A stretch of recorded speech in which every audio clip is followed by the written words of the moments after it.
So what authority does our government have to intervene in Venezuela? Fox News senior judicial analyst Judge Andrew Napolitano joins me now. We do have precedents for this, Judge. We have, during the Reagan administration, he wanted an end to the Cold War, so he gave money, he gave assistance to groups like Solidarity in Poland. There were similar groups in Czechoslovakia and other members of East Europe that had been oppressed by the Soviet Union. Is that okay legally for this administration to do? Well, I mean, much of what the CIA does when it funnels cash to resistance groups is below the radar screen. One does not always apply a moral compass to it. But Congress wouldn't object to that if CIA was doing it, I don't know if Congress would object, but I do know that Congress has no say because the CIA works for the president. Barack Obama used CIA to fight wars and thereby avoided the War Powers Resolution, which requires congressional approval for the use of the military. So could the president tell Mike Pompeo, get 1,000 agents down there on the ground and give them a lot of cash in their pockets and let them spread it around to the right people? Yes. Has that been done? If it's been done, they obviously don't want to tell us. But what we're looking at now is video of how out of control the situation is getting. And you have dozens, hundreds dying there as a result of what some people are now calling a civil war. If it turns into a civil war, it would be more than just aiding an opposition. It would be arming an opposition, and that, as we saw in Nicaragua, has congressional implications. Well, right? In Nicaragua, and you and I have talked about this many times for a variety of reasons, there was an express statute which Reagan himself had signed prohibiting the type of aid to the Contras, which we now know was surreptitiously and thankfully given to them, thankfully from a moral point of view. It technically was unlawful. Our colleague Ollie North was deeply involved in that, and that had a happy ending for him.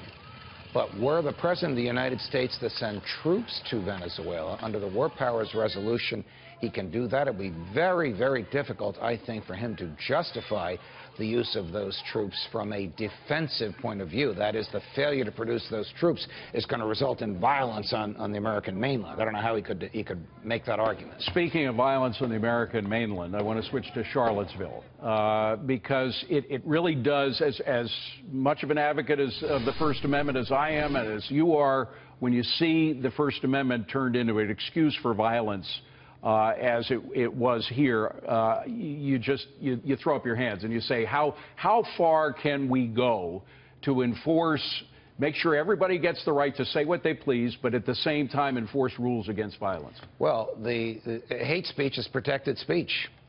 The theory being the speech we love doesn't need to be protected. It's the speech we hate and fear. So even the march, the torch march that was that resembled the Nazi marches in the 30s is protected under the First Amendment. Listen, under this theory, the Nazis were given permission to march in Skokie, Illinois, a predominantly Jewish city at the time.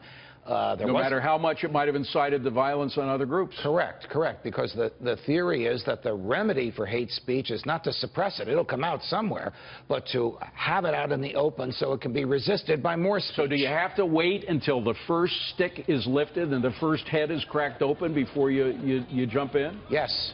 You have to wait until the moment before the violence before you can jump in. Now, there's a lot of theories as to how this violence happened. Donald Trump might have been right when he said it was caused by many sides. There's nobody who was 100% right. There are some people who are 100% wrong in this Can I just ask about policing for a second here? I know it's not necessarily what you do, but it's a part of what you do, or what you did as a judge. The police were not there for the first hour of the violence taking place. All of our camera crews were, not only this network, but other networks as well. So we knew where the epicenter of the violence was going to take place. We saw these people with their helmets, with their knee pads, with their sticks. We knew it was going to get violent. Why weren't the police there? You know, as reprehensible as this guy is that orchestrated the thing, what he attempted to say yesterday was correct. The police dropped the ball. I spoke to an eyewitness who's a former American intelligence agent who knows what he's seeing. The police were not there when they should have been there. The police canceled a permit at the last moment. And after all this happened, the police let people go to the microphone and say the federal government of the United States should be overthrown and replaced by a communist dictatorship. That's protected speech. But the other stuff is not. Police shouldn't be making judgments. So what do you think happened? I mean, we have a mayor who made his political preferences clear on Saturday. We had a governor who did the same. So was there a political decision I hope made not. here? The job of the police is to protect all speech, whether the police agree with it, whether the politicians agree with it, whether the crowd agrees with it or not. But again, it was the statue of General Lee that was the cause of this thing. I mean, in terms of the physical, we knew that that would be the epicenter of the battle. We knew that that's where the forces on the right and the left would gather. That's why our cameras were there, but we were shocked not to see the police there until there was a lot of blood on the ground. The federal government, the Justice Department investigation, part of it will center on why the police weren't there, because the failure to protect the civil rights of a person, the poor girl that was murdered, the thugs that shouted horrible things, the failure to protect them is a civil rights violation. Wonderful point. Judge Napolitano, thank you very much. Pleasure, David. Appreciate it.